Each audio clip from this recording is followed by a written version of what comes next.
Assalamualaikum warahmatullahi wabarakatuh. Perkenalkan, nama saya Syifa Amelia dari program studi akuntansi Fakultas Ekonomi Bisnis Universitas Al-Azhar Indonesia.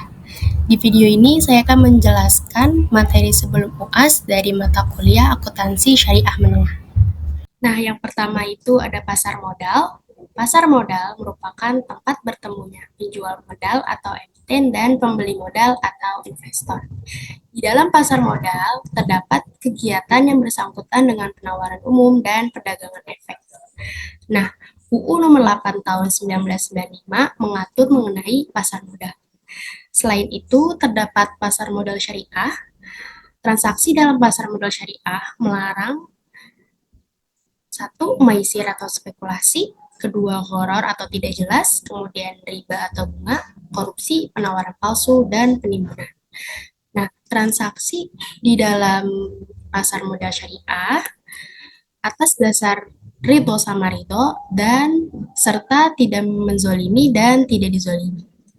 Kemudian ada saham. Saham merupakan tanda penyertaan andil atau kepemilikan seseorang atau lembaga dalam sebuah perusahaan. Nah, dalam saham syariah itu bersifat musyarakah atau kemitraan jika ditawarkan secara terbatas, dan bersifat mudharabah atau bagi hasil jika ditawarkan kepada publik. Nah, saham syariah itu diperjualbelikan dalam rangka investasi, bukan spekulasi. Selanjutnya ada reksadana. Reksadana merupakan wadah yang dipergunakan untuk menghimpun dana dari masyarakat pemodal untuk diinvestasikan dalam portofolio efek oleh manajer investasi.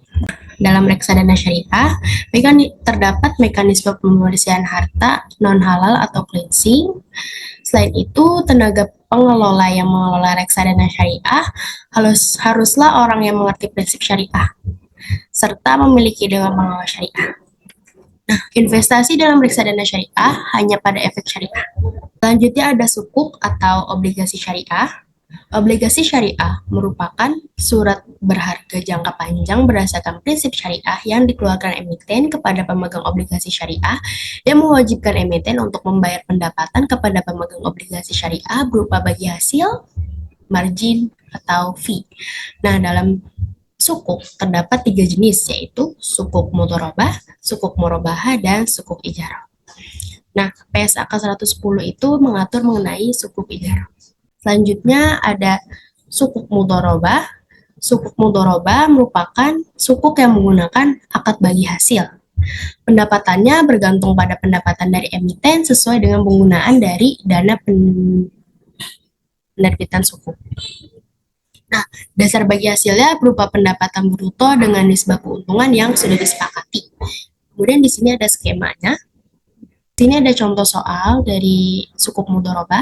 Di sini ada jurnal penerbit dan investor saat penerbitan dan pembelian, kemudian ada jurnal saat amortisasi agio, kemudian ada saat memberikan bagi hasil, kemudian ada saat pengembalian investasi. Nah, terakhir ada neraca pada akhir tahun kedua di sisi penerbit dan sisi investor. Yang kedua ada sukuk murabahah. Sukuk murabahah merupakan sukuk yang menggunakan akad pembiayaan murabahah. Nah, keuntungannya dibagi atas dasar nisbah yang telah disepakati, sedangkan kerugian yang timbul sepenuhnya ditanggung oleh pemberi modal. Sukuk murabahah termasuk dalam non-tradable sukuk dan hanya diperjualbelikan di pasar primer karena sertifikatnya melambangkan hutang. Selanjutnya ada sukuk ijarah. Sukuk ijarah merupakan sukuk yang menggunakan akad sewa. Pendapatannya bersifat tetap berupa ujroh. Besarannya sudah diketahui sejak awal sukuk diterbitkan. Nah, pemegang sukuk ijarah merupakan pemilik aset atau manfaat yang menyewakannya pada pihak lain melalui emiten sebagai wakil. Emiten dapat menyewakan sukuk pada dirinya atau pihak lain. Di sini ada contoh soalnya. Di sini ada jurnal saat penerbitan di sisi penerbit dan pembelian di sisi investor, kemudian saat amortisasi agio, kemudian ada juga saat imbal hasil dan penerimaan imbal hasil, kemudian ada saat pengembalian investasi. Selanjutnya ada akad. Akad merupakan keinginan seseorang untuk bertanggung jawab akan sesuatu dalam rangka memberikan keuntungan bagi pihak lain. Nah, akad itu dibagi menjadi dua, ada akad yang profit. Nah, akad yang profit itu dibagi menjadi dua juga, ada natural uncertainty contract, contohnya itu ada jual beli, kemudian ada natural uncertainty contract, yaitu kerjasama bisnis. Yang kedua itu ada akad non-profit, yang pertama ada lending asset, ada lending self, dan giving. Implementasi dari akad yaitu ba'i al-istisna. Di sini ada pemesanan kue sus pada penjual kue. Jadi customer memesan kue sus kepada produsen atau penjual kue, kemudian customer juga membayar DP-nya atau bisa tidak membayar DP, kemudian produsen atau penjual kue memberikan kue tersebut kepada customer. Selanjutnya ada wa'ad atau janji, diatur dalam PSAK 111. Nah, wa'ad merupakan pernyataan kehendak dari satu orang atau pihak lain yang melakukan sesuatu yang baik dan tidak akan melakukan sesuatu yang buruk pada pihak lain di masa yang akan datang. Wa'ad itu memiliki dua jenis, yaitu wa'ad mulzim yang bersifat mengikat dan wa'ad ghair mulzim yang bersifat tidak mengikat. Nah, wa'ad itu biasanya digunakan dalam praktik IMBT atau ijarah muntahiyah bitamlik dan praktik murabahah serta jual sewa beli. Ada implementasi dari wa'ad yaitu KPR syariah dengan ijarah muntahiyah bitamlik. Nah, dalam fikih muamalah itu dua akad yang berbeda tidak boleh dilakukan dalam satu transaksi yang sama. Nah, dalam IMBT itu terdapat akad sewa atau ijarah dan akad jual beli atau bai'i. Maka wa'ad di sini berperan sebagai penghubung antara akad ijarah dengan akad bai'i. Wa'ad menjadi muhalil atau menghalalkan larangan praktik multi akad. Dalam hal ini, fatwa DSN menegaskan kembali janji dalam akad IMBT tidak mengikat dan dibuat oleh dua belah pihak. Nasabah yang berjanji untuk membeli rumah dan bank syariah yang berjanji untuk menjualnya. Selanjutnya ada akad tabaru. Akad tabaru merupakan transaksi kebajikan yang terdiri atas qard, rahan, hawalah, wakalah, kafalah, wadi'ah, dan wakaf. Yang pertama ada qard. Qard merupakan meminjamkan tanpa mengharapkan imbalan. Nah, tenaga pengelolanya itu ada bait amal, bait al-zakah, organisasi sosial, bank syariah, dan individual. Rukunnya itu ada mukrid atau pemilik barang, muktarid peminjam barang, qard barang yang dipinjam, dan ijab kabul. Kemudian di sini ada skema dari qard. Yang kedua itu ada rahan. Rahan merupakan menahan salah satu harta milik si peminjam sebagai jaminan atas pinjaman yang diterimanya. Nah, institusi pengelolanya itu ada pegadaian, koperasi, dan owner operators. Rukunnya itu ada rahin atau penggadai, murtahin penerima gadai, marhun itu objek yang digadaikan, serta marhun bi adalah utang dan ijab kabul. Di sini ada skema dari rahan. Kemudian ada hawalah. Hawalah merupakan pengalihan utang dari orang yang berhutang kepada orang lain yang wajib menanggungnya. Institusi pengelolanya ada bank syariah. Rukunnya itu ada muhil penghutang, muhal pihak yang berhutang, muhal alih penghutang dan yang berkewajiban membayar hutang pada muhal bi utang muhal pada muhil, serta ijab kabul. Kemudian di sini ada skema dari hawalah. Selanjutnya ada wakalah. Wakalah merupakan penyerahan, pendelegasian, atau pemberian mandat.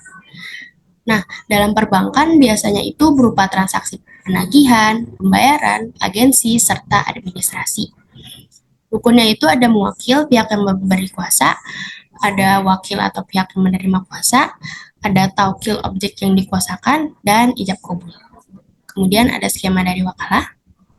Selanjutnya ada wadi'ah atau titipan murni dari satu pihak ke pihak lainnya, baik individu maupun badan hukum yang harus dijaga dan dikembalikan kapan saja si penitip menghendaki.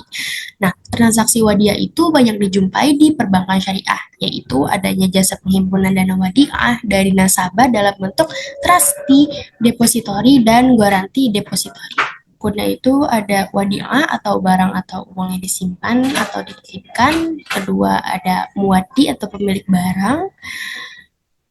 Kemudian ada mustauda atau pihak yang menyimpan, kemudian ada ijab kabul. Di ayat amanah merupakan akad penitipan barang atau uang di mana pihak penerima titipan tidak diperkenankan menggunakan barang atau uang yang dititipkan dan tidak bertanggung jawab atas kerusakan atau kehilangan barang titipan yang bukan diakibatkan perbuatan atau kelalaian si penerima titipan. Ini ada skema dari wadi ayat amanah. Selanjutnya ada wadi ayat amanah, yaitu akad penitipan barang atau uang di mana pihak penerima titipan dengan atau tanpa izin pemilik barang atau uang dapat memanfaatkan barang atau uang tersebut dan harus bertanggung jawab atas kerusakan atau kehilangan barang titipan. Semua manfaatan dan keuntungan yang diperoleh dalam penggunaan atau pemanfaatan barang atau uang tersebut menjadi hak penerima titipan. Di sini ada skema dari wadi ayat damanah kafalah. Kafalah merupakan jaminan yang diberikan oleh penanggung pada pihak ketiga untuk memenuhi kewajiban pihak kedua atau yang ditanggung. Nah, biasanya di perbankan syariah itu berupa personal guarantee dan jaminan pembayaran. Rukunnya itu ada kafil pihak penjamin, makful pihak yang menjamin, makful alai objek penjaminan, dan ijab kabul. Kemudian ada skema dari kafalah. Selanjutnya ada wakaf. Wakaf timbul jika seseorang memberikan suatu objek yang berbentuk uang ataupun objek lainnya tanpa disertai kewajiban mengembalikan. Nah, wakaf biasanya dikelola oleh badan wakaf dan nazir. Nah, wakaf itu digunakan untuk kegiatan kemaslahatan masyarakat serta tidak untuk diperjualbelikan. Sini ada skema dari pengelolaan wakaf uang. Selanjutnya ada cash wakaf link sukuk, merupakan program wakaf uang berjangka, hasil kolaborasi dan inovasi di bidang keuangan serta investasi sosial Islam di Indonesia. Nah, CWLS ini bertujuan untuk mendukung pasar keuangan syariah, menghimpun dana sosial Islam, serta mendorong ragam bisnis bank syariah. Nah, CWLS dijamin aman, amanah, mudah, produktif, utuh, dan berkah. Nah, keuntungan dari CWLS itu digunakan untuk bantuan beasiswa pendidikan, bantuan tunanetra, bantuan ekonomi gerobak, program penangkaran benih padi, serta program bebaskan buta aksara Al-Quran. Di sini ada realisasi dan implementasi dari cash wakaf link sukuk berupa wakaf uang produktif. Di sini, seorang wakif memberikan wakaf uangnya pada lembaga keuangan syariah penerima wakaf uang. Kemudian, wakaf uang tersebut dikelola dan ditempatkan oleh nazir pada instrumen sukuk negara yang diterbitkan oleh Kementerian Keuangan. Kemudian, imbal hasil sukuk akan digunakan untuk kegiatan dan pembangunan proyek sosial produktif yang akan menjadi aset lokal. Sekian penjelasan dari saya. Terima kasih. Wassalamualaikum warahmatullahi wabarakatuh.